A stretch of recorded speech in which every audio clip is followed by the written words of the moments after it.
A pleasant day, everyone. Welcome to Teacher Tinitin's classroom.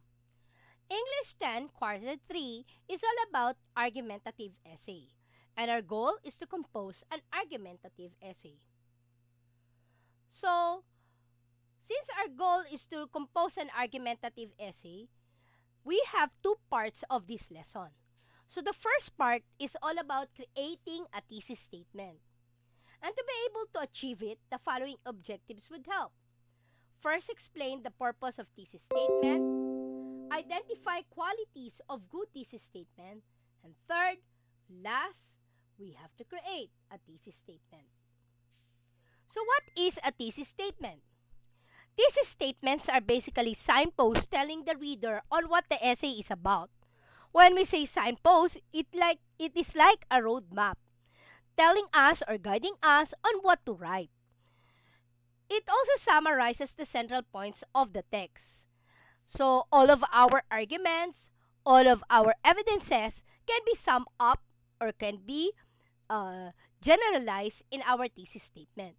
That's why a thesis statement can be found in the beginning or in the end of your essay. So there are 3 C's that we have to follow or we have to consider in writing a good thesis statement. First, it should be concise. Second, it should be content-use. And third, it should be coherent. When we say concise, it means it is condensed or short. We don't use more words than necessary. We try to limit our thesis statement in one sentence or one statement only. So here's an example of a not concise thesis statement. In a world full of success gurus and books about success, it becomes ever so more important to delineate the one trait that ultimately determines success: doing the right things consistently. What have you noticed in the text? If you said that there are so many words and it's not concise, it's too long, you're right. Another may say that the word success has been repeated thrice. So meaning the point or the idea of the thesis statement is all about success. And there are some unnecessary words like success gurus and books about success that are not necessary in our thesis statement. So how can we make it concise? First, let's take a look at the key points. So what is the key point in our thesis statement? First, it is all about success. And what does success means? If you said it's doing the right things consistently, then you're right. So how can we make it concise? We say success is a result of doing the right things consistently. Now, how about content-use? When we say content-use, it's actually a claim or something that is debatable.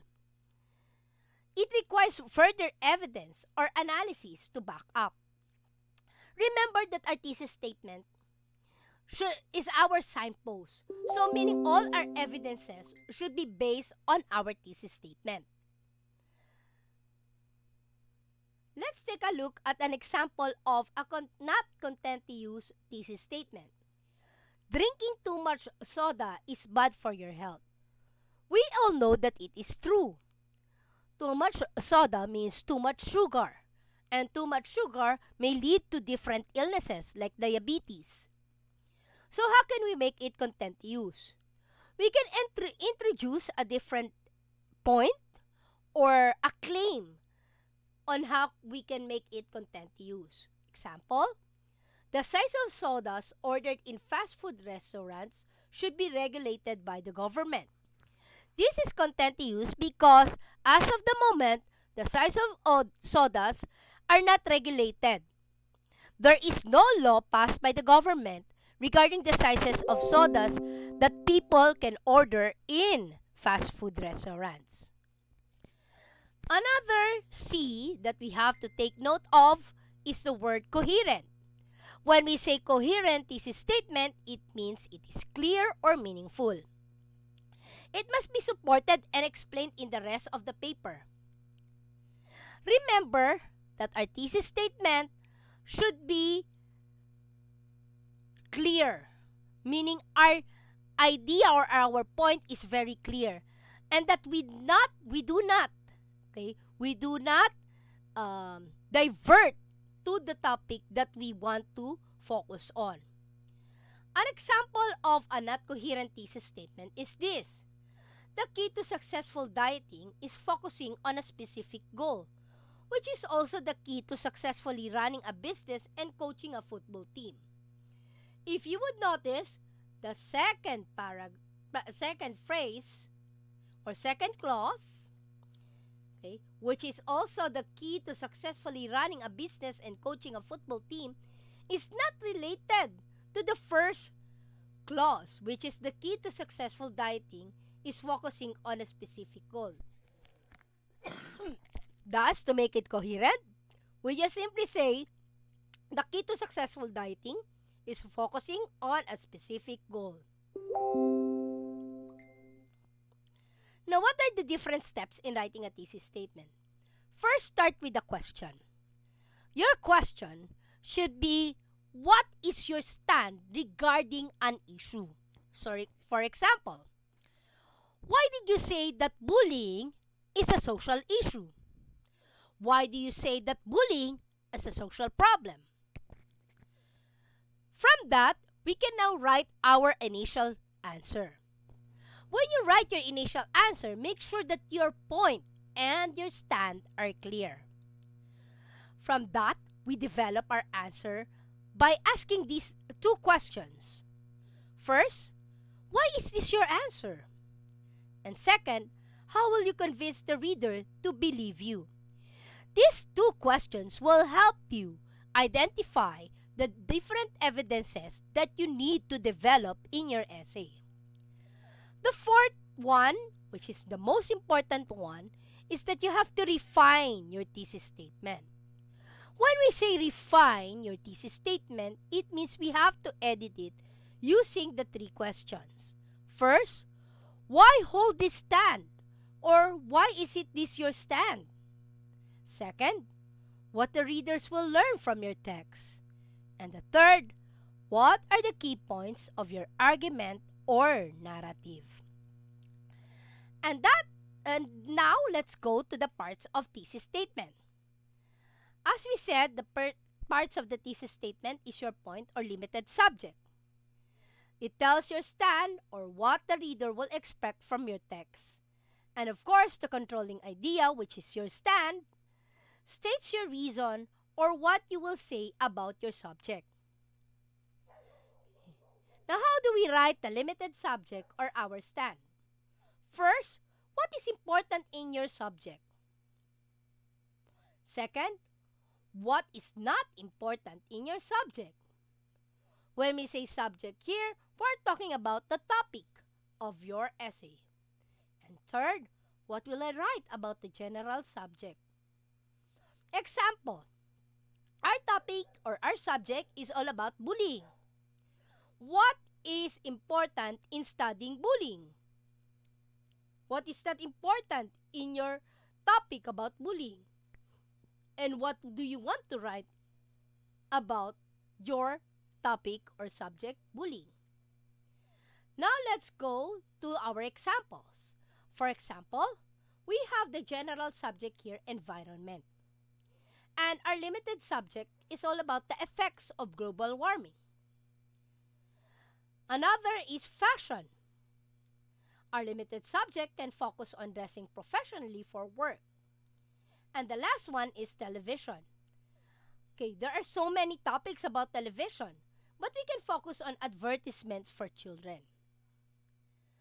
Next, let's go to crafting the controlling idea or our stand.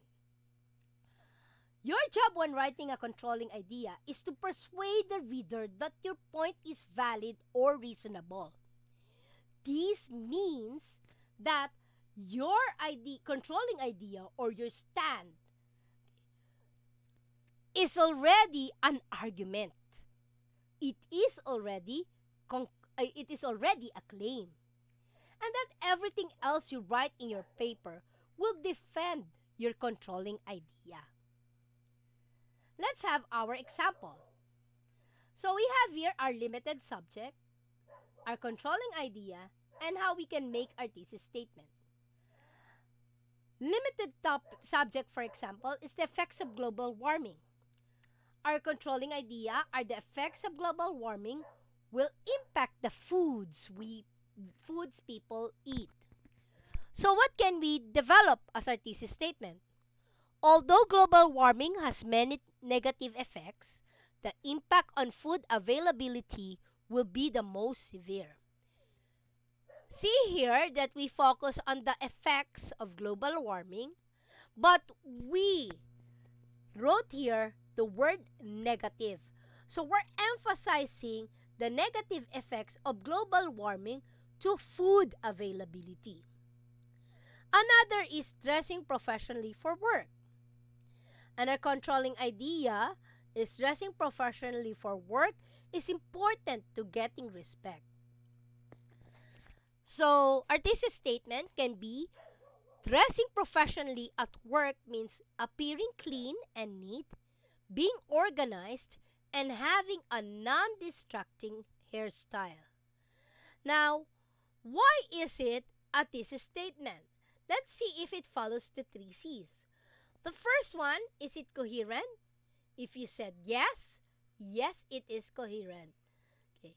Because the words neat, clean, being organized, and non-distracting hairstyle has something to do with dressing professionally. If you say it is content to use, well, yes, it is also content to use because some may say that even if your hair is distracting or you're not so well organized, you can still dress professionally at work because there are some hairstyles that are somewhat distracting, but they are still dressed professionally. So it means that some people would say that it depends on how you carry yourself. And the last one, which is concise. It is concise because it is only one sentence. Now let's go to the last one. Advertisements for children. So we can have our controlling idea. Advertisements unfairly influence children. The controlling idea is already content to use because of the word unfairly influence children. Remember that when we say content to use, it is argumentable or debatable. So we're looking at two sides of an argument. So we can write our thesis statement like this. Advertisements convince children to want toys, food, and other items that could be dangerous for their health. I do hope that you learned something from our discussion today. And I hope that you can write your thesis statement based on what you have learned today. Thank you for your time and attention. God bless everyone.